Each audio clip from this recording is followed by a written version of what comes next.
Good, so I thought we could start with another song. You guys excited? Joshua fought the battle of Jericho, Jericho, Jericho. You know the song, eh? Joshua fought the battle of Jericho, and the walls came tumbling down. One more time. Joshua fought the battle of Jericho, Jericho, Jericho. Joshua fought the battle of Jericho, and the walls came tumbling down. Give yourself a round of applause. That was beautiful. Congratulations, you guys are getting so much better at doing that. But would you guys agree, so many of us grew up knowing the story of Jericho. We might have heard it for the first time with our parents, we might have heard it even with our grandparents around bedtime stories. Many of us would have been taught the story by Sunday school teachers at Sunday school. But it's just amazing how many people know the story of Jericho, from believers to people that would consider themselves not really big churchgoers, but surprisingly, how many non-believers even know the story of Jericho. But what makes it so memorable? What do we like about the story of Jericho so much that we remember it so well? Is it when the walls come tumbling down? Does it kind of speak of like our giants being slain, just crumbled to the ground? Maybe you like the trumpet moment. Hey? Any music lovers? The trumpet sound, they give a huge shout. It's almost like they're lifting the song of praise and worship to the one true King. You might think of them taking the city itself by claiming a promise that God never breaks. You might have your own reasons. But how many of you remember this part of the story? In Joshua chapter 6 verse 21, if you want to turn there quick, it will come up on the screen. But how many of you guys like or remember this part? It says, they devoted the city to the Lord and destroyed with the sword every living thing in it. Men and women, young and old, cattle, sheep, and donkeys. We don't sing about that, do we, eh? Joshua killed all the donkeys, sheep, cows. We don't sing about stuff like that, do we? But it's there. Every living thing, it says. If there was a Panda pre-primary, gone. There was an Arcadia in Jericho, destroyed. Everyone. Every living thing. Even the donkeys. Even the cockroaches were exterminated. Hey, ladies, you like that one? I check how you run for your lives. But it says every living thing. Except one. Except one household. And you know whose household that was? It was Rahab's. And if you don't know the story too well, you might be like, well, who the heck is Rahab? And why was her household the only household to survive when everything else was destroyed, when every living thing was killed? The reason she survived was because on one particular night, she did something remarkable. It was on one particular night that she made a choice. And that choice was to believe. She made a choice to believe, which is something we're going to be talking about this morning. She chose to believe that these two spies, she was hiding up in her roof, so in other words, like two little James Bonds, she was hiding them up in her roof, and she decided that these two men served the one true living God. She made a choice, but it was a pretty powerful one. I found when chaos breaks out, when trials come our way, when we hear of armies approaching and a whole lot of death coming with it, people start to do something. Something that is a part of who they are, whether they like it or not. Even if they carry the background of a prostitute, they begin to pray and seek the face of God. Whether they like it or not, they begin to seek and pray to the one true living God. Now, we all know of the fires that are taking place in Australia, and I'm sure we can all agree it's not looking so good. It's not looking so great. But in it all, something miraculous has started to take place. And I thought we could watch a little video clip to check it out. Jen, can you throw that up for me? Australia is experiencing some of the worst fires we've ever seen. My family and I live in New South Wales, and for the third time this season, our government has declared a state of emergency.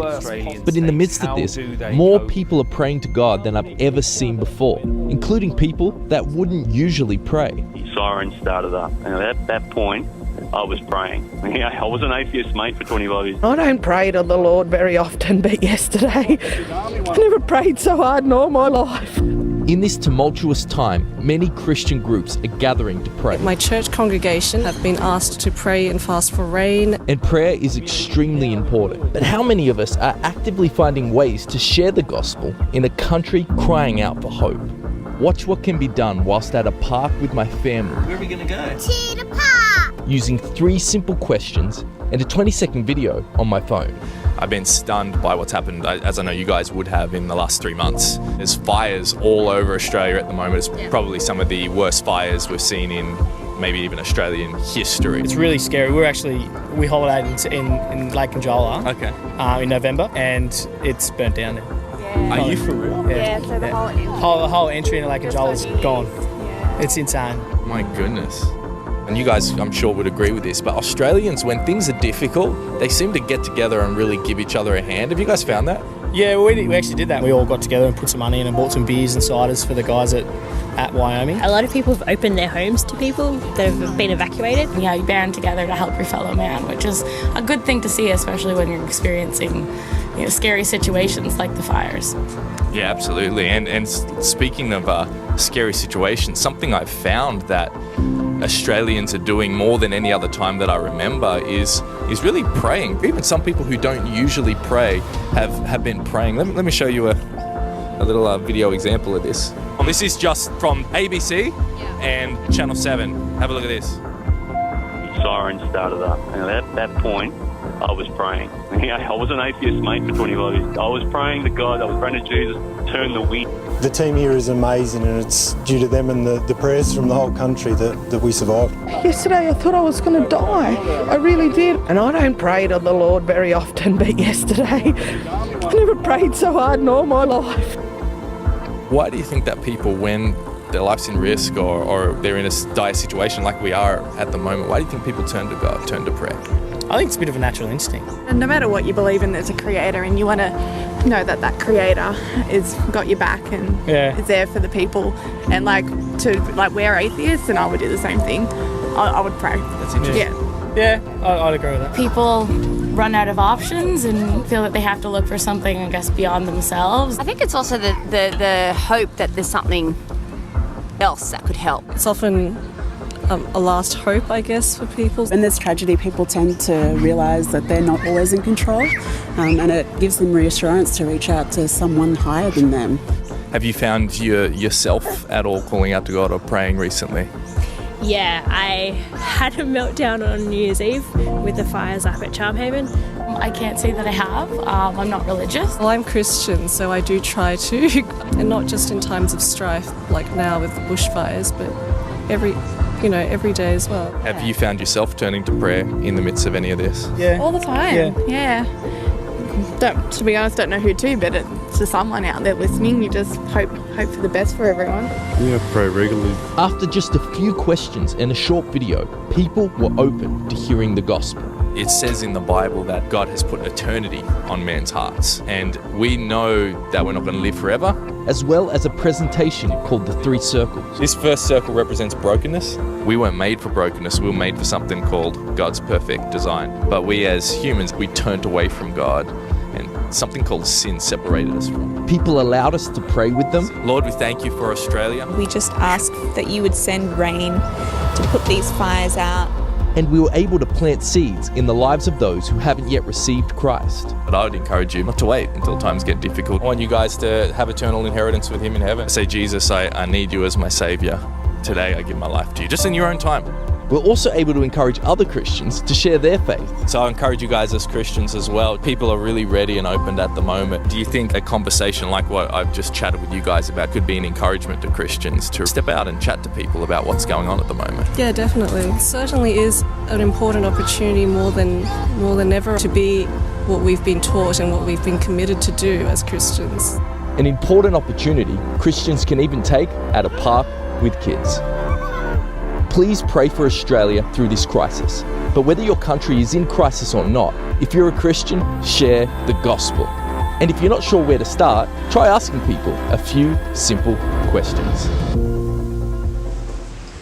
Awesome, isn't it? As bad as it is, as bad as it was, God still continues to shine through and remind people of who they are, who they've always been destined to be, and that is His children. Never too far from His grace, never out of reach of His loving arms. He's a good God, isn't He? Amen.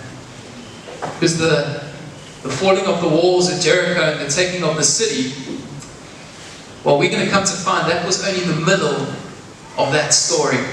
Because it is the beginning and the end of it that excites me most. And we're going to have a look at it. If you'd like to turn to Joshua chapter 2. And it's going to come up on the screen. From verse 1. We're already locked and loaded. Then Joshua son of Nun secretly sent 2 spies from... Is there anyone that would like to try and pronounce that? Try and keep that PG if you can. I don't know if it's possible. I was like, So I guess we'll just go with she and Tim.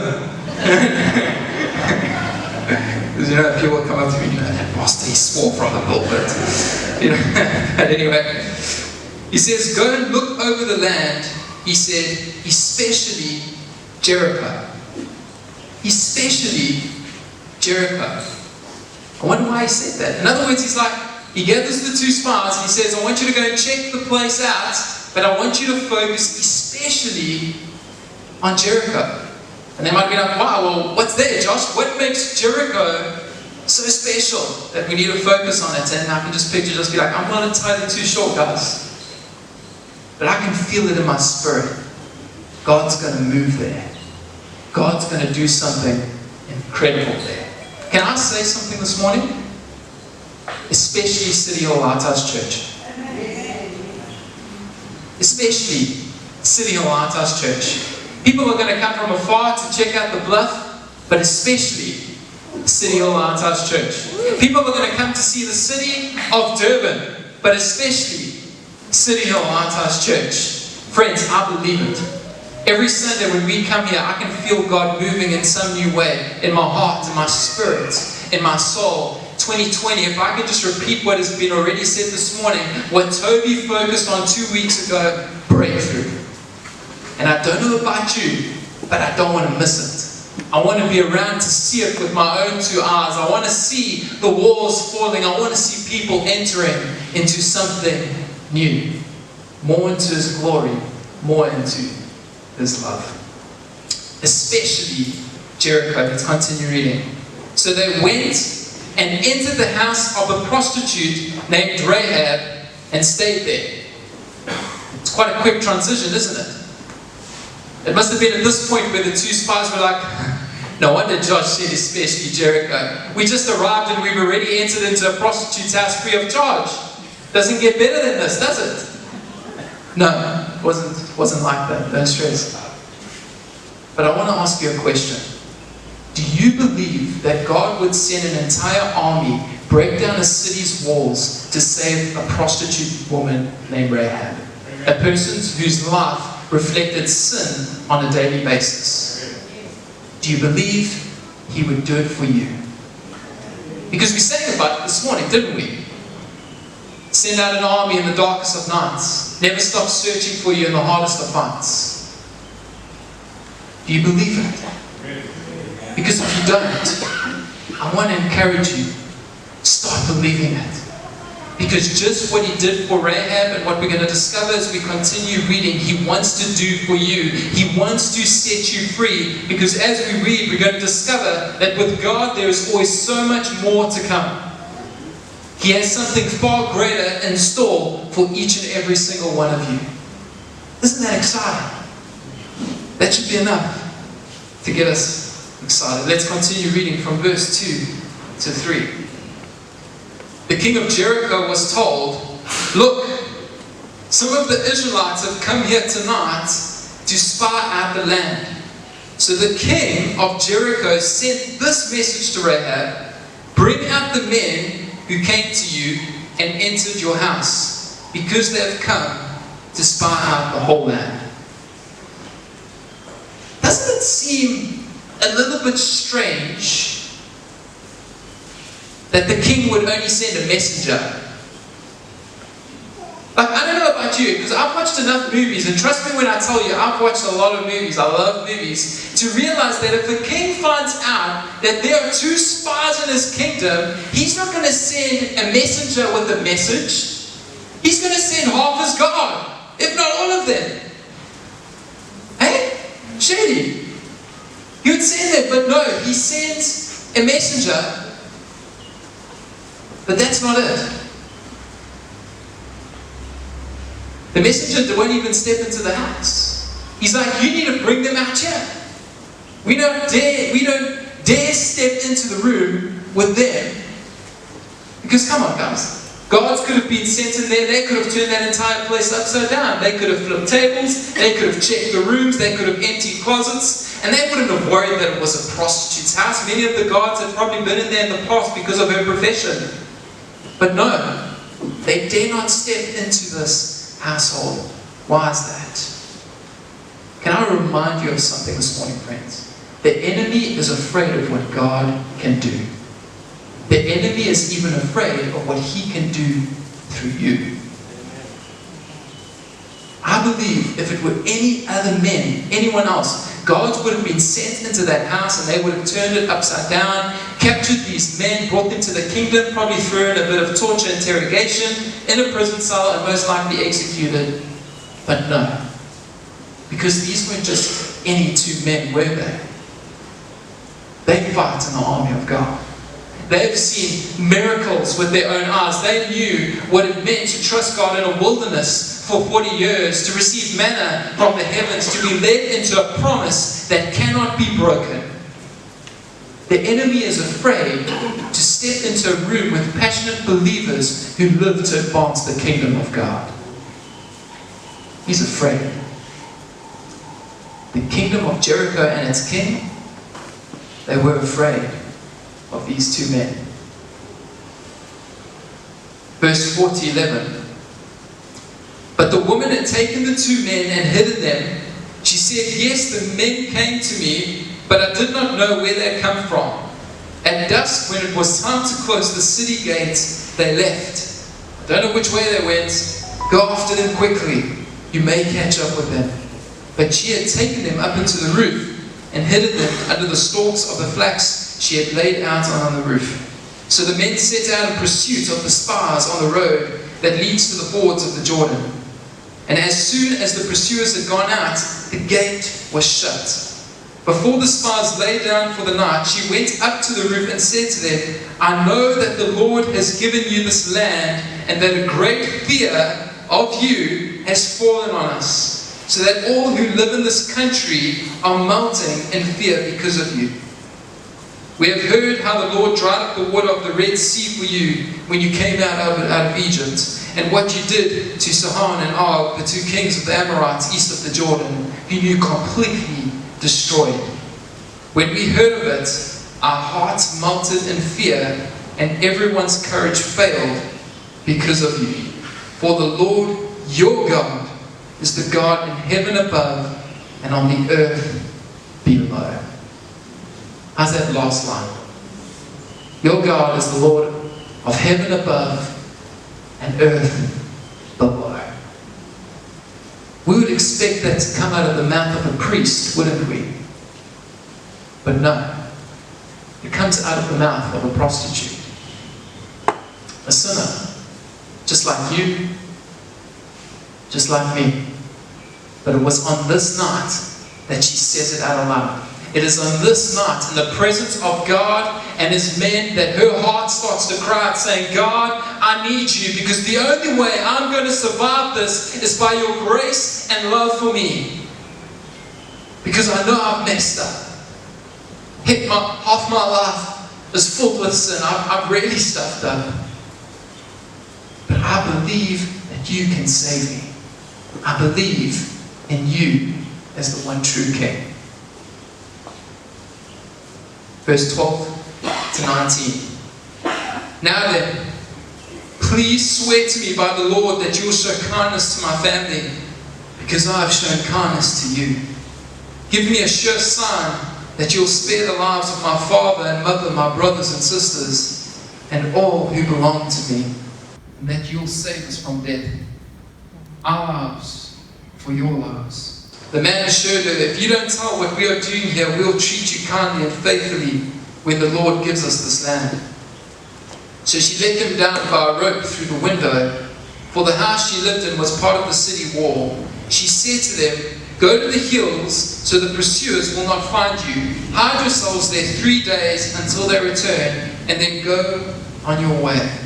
Now the men had said to her, this oath you made us swear will not be binding on us unless when we enter the land you have tied the scarlet cord in the window through which you let us down, and unless you have brought your father and your mother and your brothers and all your family into your house. If any of them go outside your house into the street, their blood will be on their own heads. We will not be responsible.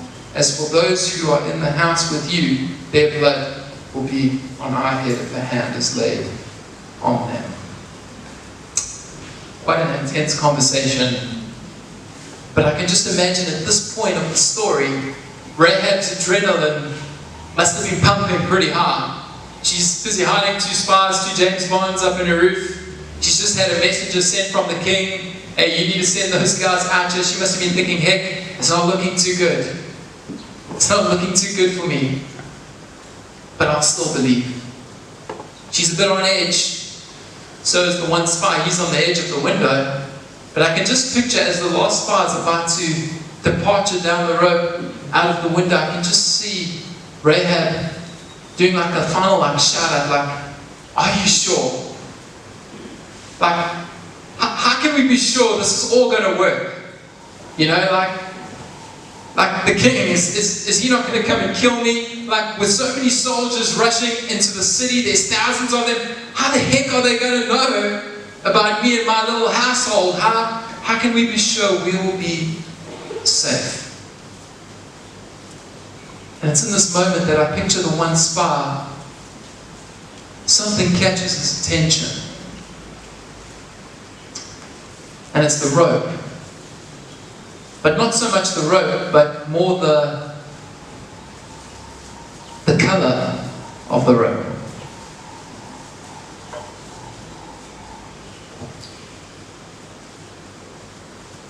And as he sees it, a story starts to come to mind that he was taught growing up by their previous leader Moses.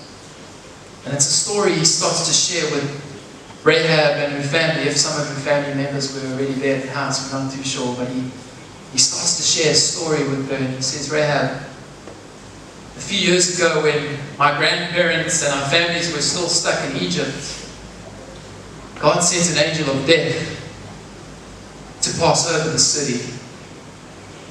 But those who spread the blood of the Lamb above their doors, their lives were saved. He says, Rahab, the scarlet robe will be a beacon for you. Because just like the angel passed over, just like the army, the Israel army is going to pass over the city, pass through it, and a lot of lives are going to be taken. But because of this, you'll be saved. If you just keep this hanging on your window, the Israel army will know. And they will leave you alone. Because God's got you. Just what He promised the Hebrew people in Egypt, He's going to promise you. And He's going to keep you safe. So Rahab, you can sleep well tonight knowing no harm is going to come to you and your family. And the spy makes his way down. And they do what Rahab said. They wait there 3 days before going back to camp. And there's just something about waiting 3 days that gets the Jesus juices flowing, doesn't it? And they make their way back to the encampment where they meet up with Joshua again. They explain to him everything that's taken place. The spy Rahab that hid them from the king and the kingdom, and how we made a promise to her that her life and her household will be saved, and is that alright? You can just picture Josh being like, if it's okay with God, then it's alright with me. And then the crusade begins in Joshua chapter 6. They eventually make their march, which they do for how many days? 7 days, and on the 7th day they do it 7 times. And it's on the 7th time, the trumpets, and the shout, and then what happens? The walls go tumbling down. The walls came tumbling down. But can I paint a bit of a picture for you that you might have never seen before? That's something my dad and I have spoken about before, and we found it quite interesting. But where does it say that Rahab stayed? In verse 15 in Joshua chapter 2. It says she stayed in the wall. So in other words, God was going to give her a sign after all. Rahab, you want a sign that you're going to be okay? Well, okay, I'm going to give it to you. And it's going to be on display for all to see. Like this big Roman numeral standing there. Where the rest of the wall crumbles to the ground, I picture this one piece of wall still standing, Rahab and her household. Scarlet rope waving in the wind because God is a promise keeper. God likes to show off sometimes and remind us that He is the God of Abraham, Isaac, and Jacob, the Alpha, the Omega, and I keep my promises. I am your one true God. He likes showing off a bit sometimes.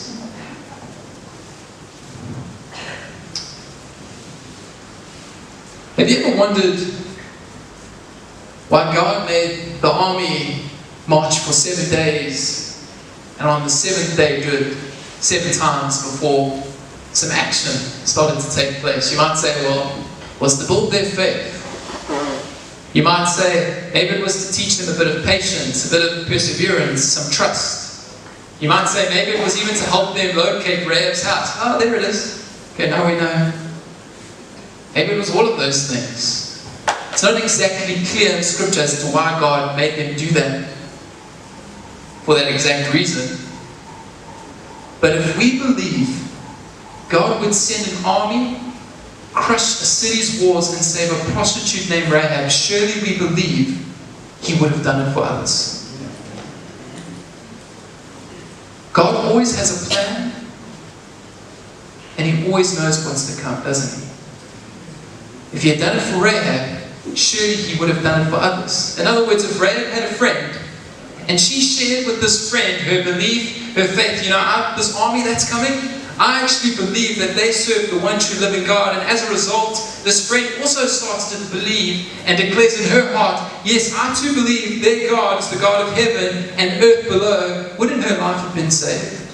If maybe the priests had just turned from their pagan ways of living, repented, and turned back to God, wouldn't God have spared their lives? If the king had just realized that there's a higher power above himself, that there is one true ruler above heaven and all the earth, the Alpha Omega, wouldn't have God spared his life from the slaughter? If a few more people had hung red cords on their windows and doors, what would have happened?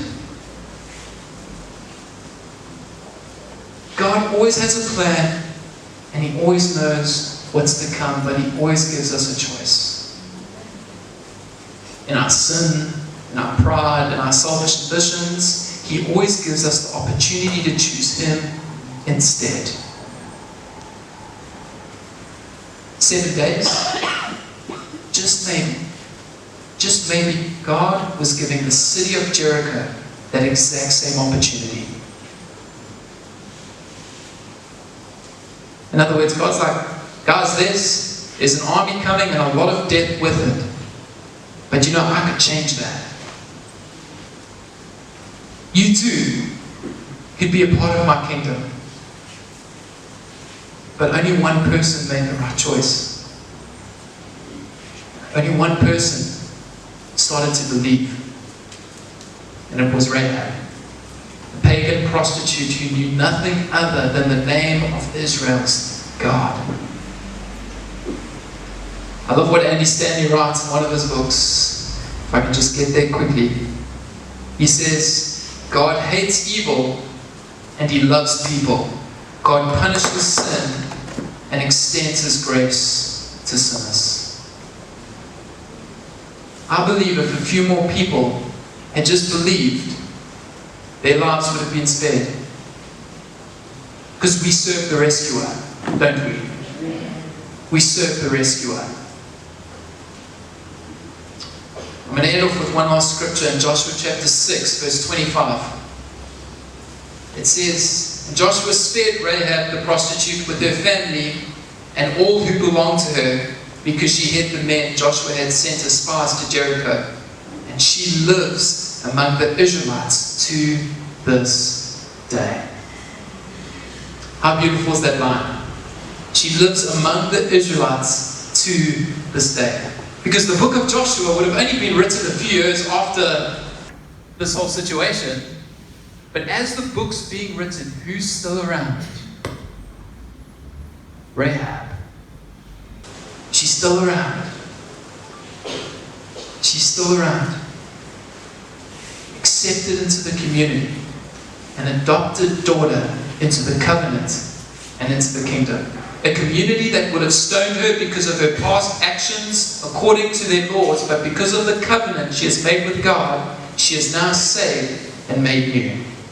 Her life would never be the same again, because she now too is able to walk in the promise of receiving the promised land. The exact same promise that was made to Abraham, that was made to Moses of the promised land, was now Rahab's as well for the taking. All because she believed in the one true God. Incredible, isn't it? Our minds almost can't fathom something like that. It's like, oh, but surely she needed to do something else. No. She just needed to believe in the one true God. That would have been a pretty good ending, wouldn't it? But guess what? There's more. What do you mean it gets better, Keegan? With God it always gets better. With God it's always more. There's more for you. There was more for Rahab, but there's more for you. I want to declare that this morning. God has more in store for you. Because Rahab would meet a man named Solomon. I don't know if I'm pronouncing that right. But they would get married. But if you go and read the story for yourself, it says that Solomon married her because he saw that she was a faithful woman. Go and read it for yourself. But how's that? Once a prostitute, now being declared a faithful woman. God's love is so good, eh? And He has the ability to change us from the worst to the absolute best. They get married, and they have a son, and their son's name is Boaz. And Boaz would eventually marry a widow named Ruth, and they would become the grandparents of none other than David himself.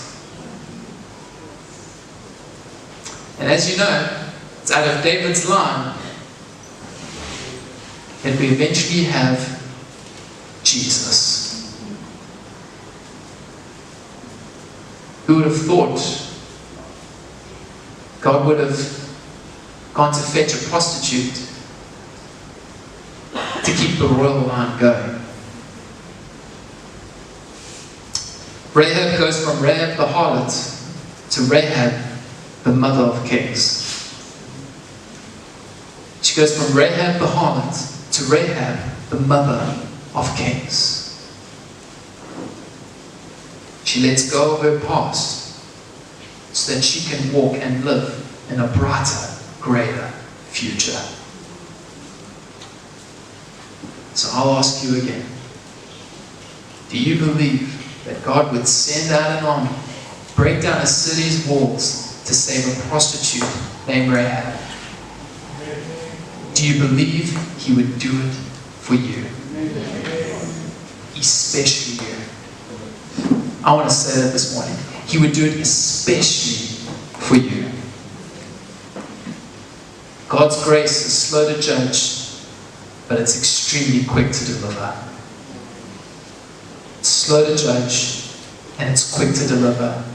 He wants nothing more than to rescue out of anything you might be facing.